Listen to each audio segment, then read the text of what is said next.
Hello artists and welcome to the studio. My name is Allison Jensen and I'm the owner of Orange Easel School of Art here in downtown Liberty. And we are going to be doing some printmaking today. Every year in March, the whole school does printmaking. So we're getting ready. It's February right now and we've started doing some of our example prints, and I thought, you know, there are ways that you can do printmaking at home with supplies that you already have. You don't have to go buy out anything fancy. So I thought I'd show you that here today. And it's still winter out there, and you know, sometimes you get a little bit low on some of those indoor art activity ideas. So here's a new one for you. Hopefully you haven't tried.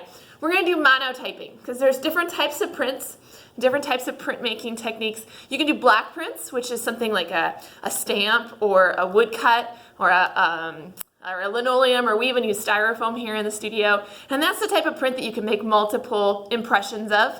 And although they are all original art, they look the same, right? I mean, they have small differences in them. Each print is considered original, but you can make multiple prints of it. What we're gonna do today is a monotype, which means you can make one. That's it, it's one. Hence the word mono. So this is mono printing or monotyping. And we're gonna do it using a glass plate that I have here. This is actually from like a really cheap picture frame, and we took it out. We used the picture frames for something for weaving, I don't know. So I've got this that I'm gonna be using. You could use a sheet of plexiglass. You could use the bottom of a glass 9x13 baking dish. You could use the back of a cookie sheet if you wanted to. But what you're looking for is something that is smooth and flat in order to get a really clean print out of it. So I've got this here that I'm gonna be using. I'm actually gonna put a sheet of paper underneath it so you can kind of see, because otherwise it'll be hard to see here on camera. But if I put it here right in front of me and then I set the glass plate on it, at least you know where it is.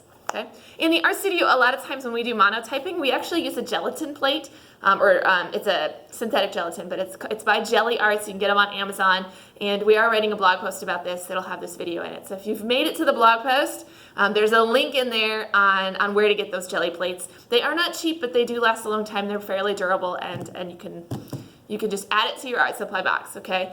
But today, for the video purposes, I wanted to use what you might have at home. And we're gonna start really, really simple, just with an example of what a monotype might be, and then we'll kind of elevate it from there. Sound good? I'm gonna be using some just acrylic paints. If you have washable paints at home, you go right ahead and use your washable paints. I'm gonna use up some of my acrylics that I've got going on. And then in the studio, a lot of times we use these brayers. It's a rubber brayer. Another great thing to invest in if you're building kind of an arsenal of art supplies at home. But if you don't have one of these, it's okay. You need something that's gonna spread an even layer of paint on it. I've got a foam roller here. I've also got a paint roller from the dollar store here. Now the difference between these, it's gonna be harder with these to get a thin layer of smooth paint. With the brayer, it's a little bit easier. It doesn't mean it's not possible with these. It just means we have to maybe work just a little bit harder, and we have to adjust our pressure a little bit more. Still get a mono print out of it. Just want to make sure you get a clean, thin layer of paint. So I'm going to use a dark color to begin with, because for this example, I want you to really be able to see what I'm doing. So we'll start with just squeezing out a little bit of this, it's a plum color paint on my tray, and you never need very much. Just squeeze it out. Ooh, it kind of slips around. And then we'll roll it and kind of try to cover everything on here. I rolled a little fast and it squirted all over me. Now, unlike the brayer, if I were using the brayer, I guess I wouldn't need as much paint, but because I've got this foam roller here and it's gonna kind of absorb some of the paint, I may need to put a little bit more on it than if I was using a brayer. But I'm gonna try to get all the way around this plate. If you're doing this at home, you wanna cover your table, right? Because you don't wanna be getting paint all over your tables. It's a good time to get out that roll of butcher paper, or the craft rolls, the brown craft rolls. So I've got it completely covered. It's a pretty thin layer. I'm gonna just kind of smooth it out. I'm barely putting any pressure on here. And I'm gonna leave it right like that. Set this off to the side. I'm gonna just kind of roll it and get some of that paint off of there. That's one of the drawbacks of the foam versus the brayer, right? Is because the brayer doesn't hold on to as much paint, so you end up, it's a lot easier to clean. Let's use a paintbrush. You could use a Q-tip for this. You could use pretty much anything you wanted. I'm going to use my paintbrush, and I'm actually going to be drawing a design in this paint. I got to work fairly quickly because I don't want my paint to dry before I get done with it.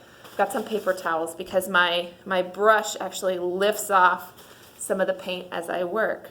And I can use the back end of my brush, and I can scratch in, like say there's a leaf with veins here.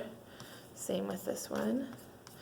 Now the more intricate my details are, the thinner I need to make sure my paint is, because when I squish my sheet of paper on top of it, if I've got a whole bunch of paint, it's just gonna fill in those cracks as I squish it down. But if I've got a thin enough layer, these little itty bitty lines should show up.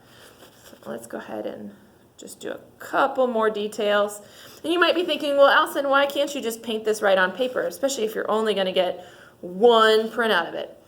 There is something magical about printmaking, about the mark that it leaves. You really can't get any other way. I could paint this on paper and it would not look the same as I can print it on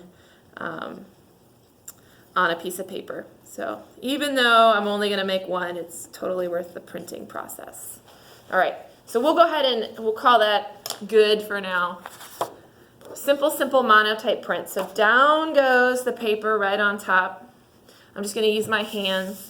If you've watched some of our videos before, you've seen we actually have a printing baron that we use to kind of rub the back of a sheet of paper when we do our monotypes and our block prints in the studio. But again, like, I'm sure you don't have those at home. If you do, you're awesome. But I'm just gonna use my hands. Your hands are fine. Just wanna get an even pressure here, and then we're gonna lift up our print and see what we got. Ooh. All right, so that texture right there, that texture that you see, that's from the sponge, right? That's the texture that our sponge laid down. If we had the brayer, we would get a smoother texture. Not a bad thing, just it is what it is. So there's our mono print.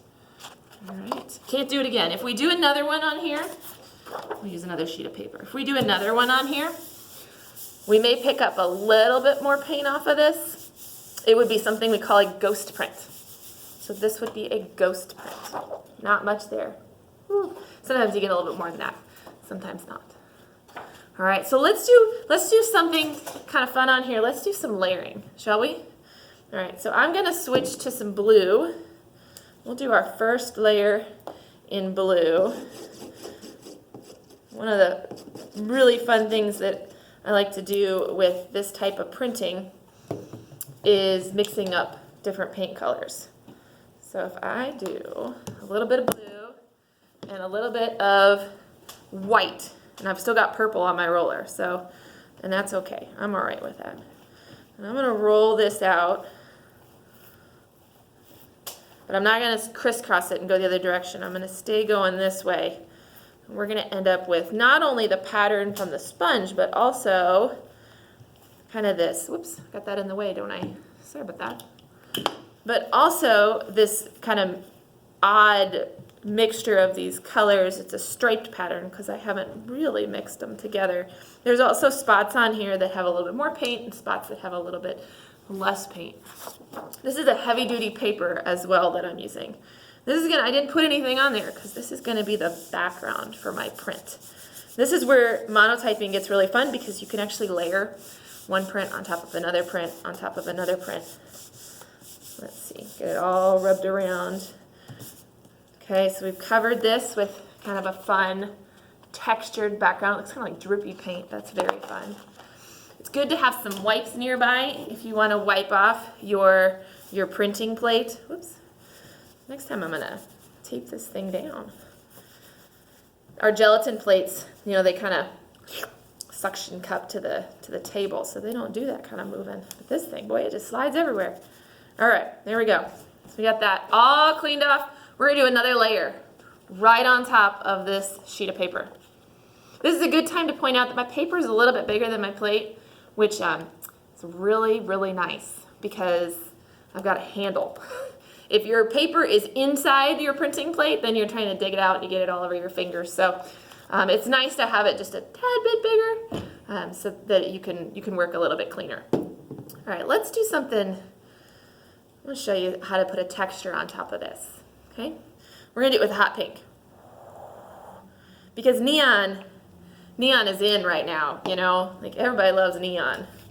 I'm gonna wipe my foam roller off a little bit over here because I've just got scratch paper over here. This would be a good job for newsprint or junk mail or something. We're going to put a thin layer of pink down.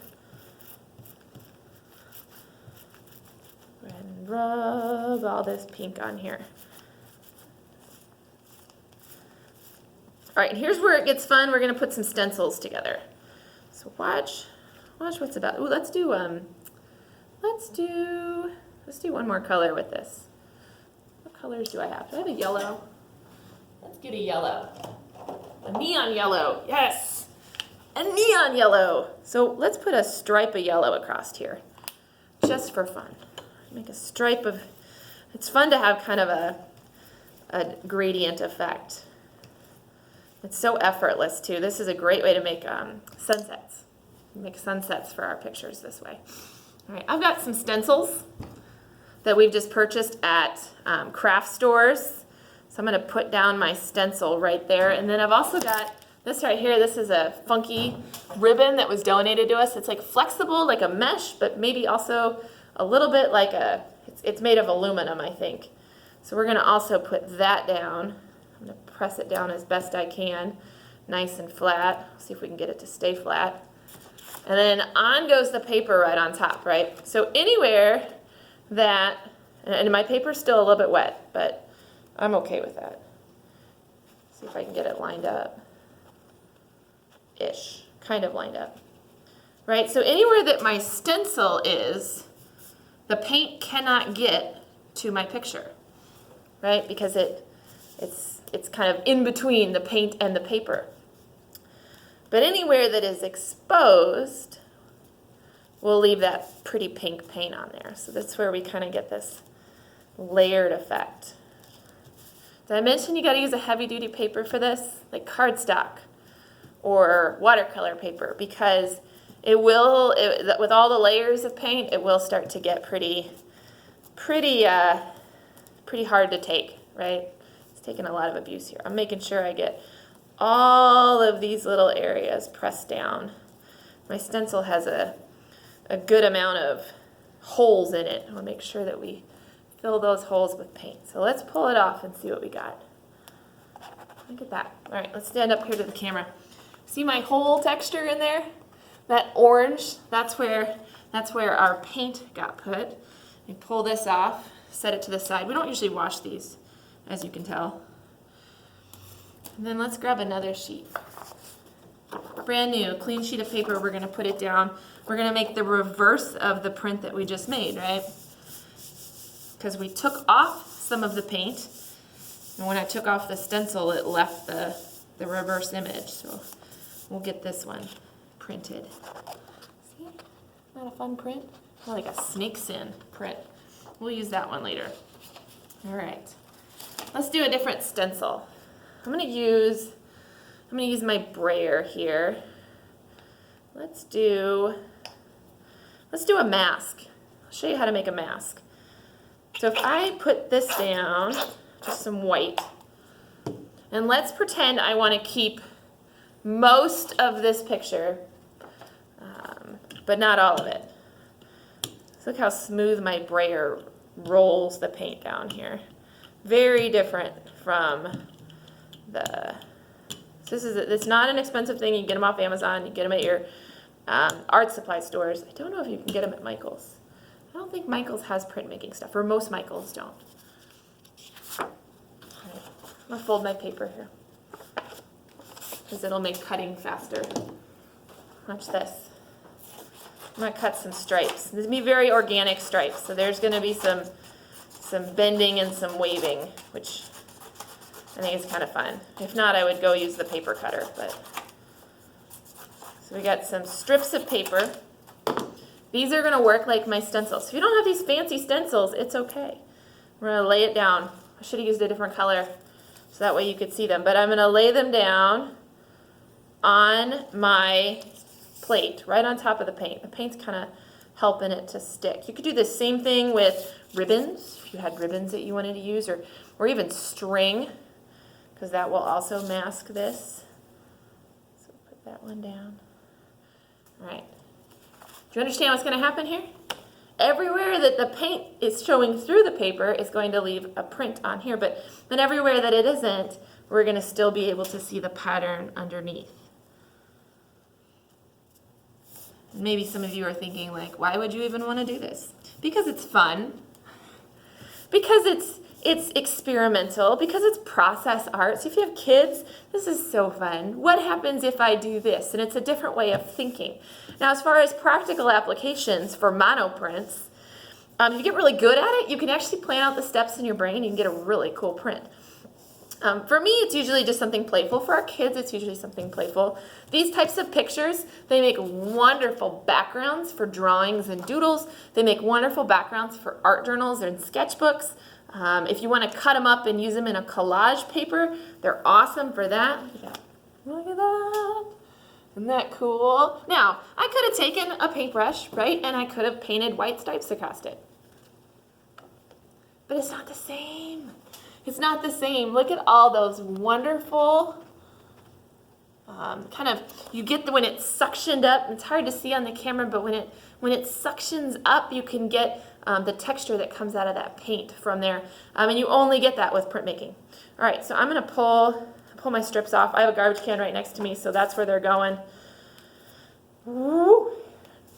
And we're not going to waste all the paint that's on here, so I'm going to actually make a print of this, and we'll do it on top of the pink one. How's that? This is where that playfulness comes in. And actually, let's do something crazy. Let's put blue on top of it. Let's put a stencil. This is a fun stencil. Put a stencil on top.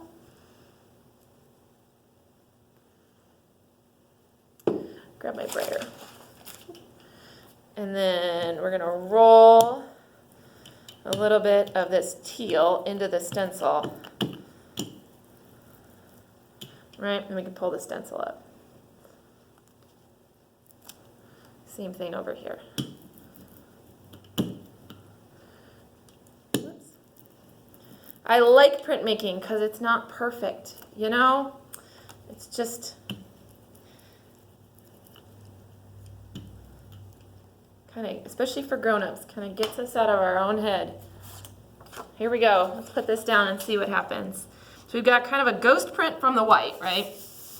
And then we've got brand new Ocean Breeze, I think is the name of that color. We go through a lot of that color here in the studio. We're just using inexpensive craft paints. Look at that.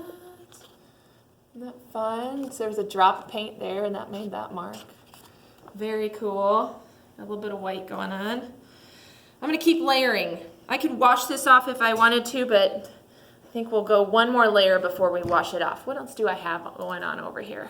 We need, in this one here, in my opinion, if this is going to be a focal point, right, or a finished piece of art, we need something that's going to be a focal point here. So I think I've got some flowers. Let's put some flowers over in the corner, and we'll do it right here. Hopefully there'll be some ghost printing going on from the teal. That would be exciting. And then for the colors, I feel like we need to go back to the plum. I feel like we need something nice and dark here. Okay, so I'm going to put the plum here on this paper, because if I pour the plum in this intricate stencil and then I try to push it around, it's probably going to squish underneath here. You could also do this with a sponge brush, right? Or just a regular brush where you do some stippling. That would work. I got a little bit on my roller here. That's not really working. I'm not going to be patient enough to do that. Where's my brush? Let's do it with the brush. Here we go. So we'll do this stippling. So we're going to... Now if I wanted this to be a negative image, I would have put the purple down first and then put the stencil on top, right? And then I could have made the print that way. As it is, I'm going to go ahead and fill this in. Then I will pull the stencil off and we'll have a positive image. If I had something really unique that I wanted to print on there, I could just use my brush and I could just paint something. Maybe we'll do that on the other one. We'll paint something. If you have kids that love that, they're going to want to They're going to have a lot of little paintbrushes, or Q-tips works really well, because you never want it to be too much paint when you do that, because again, it just squishes and then you don't get the design. You just get a blob. All right, here we go. Take off my stencil. Whoop. Set that off to the side. We'll put this one down. This will be our last, maybe our last layer on this one. So we'll set it down and we'll rub. I'm going to rub all over, even though I really only put anything. I just stand up to do that. Even though I really put anything in this corner, I'm going to rub all over in case some of that green wants to come off in the star pattern. That would be fun. Here we go. So we have our little flower there in the corner. This would be a great time to grab, when it dries, grab an ink pen and put in some more details, or you could do some word art on here. So that one, we'll call that one as finished, I think. Ooh, maybe not. Maybe let's do one more. I can't help it, you guys. I can't help it. Let's, compositionally, I feel like it needs something over here, so let's grab a little bit more purple. It's fun to come into this with no plan, no objective, and just see what happens. If you're a journaler, or if you want to get started in art journaling, printmaking like this is a great way to start, because it forces you not to think too much about it and just to have fun creating, and also to work in layers. So you might do part of this, do 3 different backgrounds one day, and then, you know, the next day you're inspired to do your foregrounds, and you can get that out and do what's in the foreground. So let's print it like this. I'm going to turn my page. Yeah, we'll go this way. We're going to print it up in this corner. And this time I am only going to do this corner, so I got this one kind of lifted off, because I like that flower there. I don't really want to mess it up. There we go. There, compositionally that's much better. Now I feel like it needs a word right there and we'll be good to go. So let me set that one down. This one, let's go ahead, we'll make a ghost print of this just to clean it off, right? So that helps us get it clean when we go ahead and print it. You can also use the baby wipes and clean it off, but just do it that way. All right, I'm gonna paint something, and we'll use the same purple since I've already got it here on the brush. If I wanted to paint like a, let's see, if you ever do word art, make sure that it needs to be, if you're printing word art, it needs to be something that is backwards, right? It needs to be a mirror image, and you know, because otherwise when you print it, it will not look right. So we've got kind of a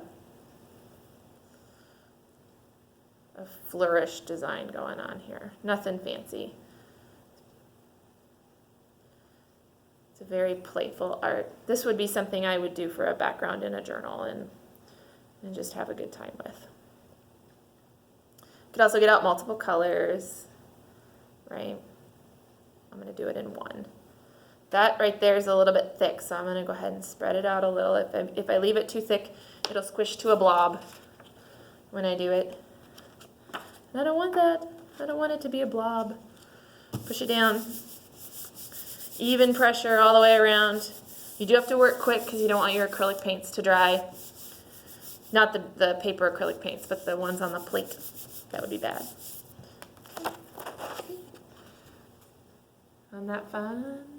So we got some very simple and basic mono typing going on and layering.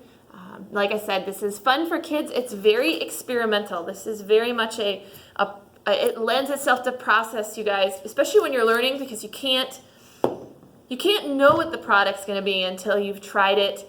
It's a different way of thinking, right? Because we're thinking in positive and negative designs when we start layering and doing stencils. If I wanted to, I could cut an entire mask. So let's say I loved this texture, but I don't love the design. I can cut a sheet of paper the same size as my plate and go ahead and cut out a bunch of dots, or cut out a bunch of leaves. And then what happens is I can roll paint on here and then put my mask down. And then I've got a way to kind of hide most of this, but it just becomes a background layer. So there's a lot of different options you can do. Look on YouTube. There's some great artists who use jelly plates in art journaling, but also in final prints. So but for kids at home, Nothing fancy. A glass plate, some paint, and some texture tools. We didn't even get into different ways you could use texture tools, right? So if I roll this out and then I drag a fork through it, and I can make a print. I can also roll something out and doodle with my finger and make a print of that. It's a very sensory way to draw because I'm just drawing with my finger in paint. But I can keep it if I make a print of it. Otherwise, I just got to mess it back up again because I can't keep my glass plate covered in paint probably. Sound good? So you artists have a good time with this. I hope that you enjoy doing some printing at home. I know that we're going to have a good time with this in the month of March with our, we're doing, let's see, the younger classes are doing the ice cream cones. They're doing styrofoam printing plates. My middle grades are doing a cityscape at sunset, so their background is actually a monotype print like this where they roll it out into a gradient that looks like a sunset, and then they will be carving block printing cities to be able to print on top. And then my older kids are doing block prints. They're carving linoleums that they can do pop art prints in the style of Andy Warhol and all of our pop artists. So, like I said, lots of different printmaking opportunities. This is just a basic one, but it is a fun one for at home, and you have a lot of variety and things that you can do. There's no wrong way to do it as long as you are having a good time, and you know, it doesn't even matter what you make as long as you're having fun. All right, guys, enjoy the rest of your day. If you do try this at home, I love to see some pictures. So you can put us on social media, and you can tag us at Orange Easel Art so we can see what's going on and we can be inspired by you. Thanks, you guys.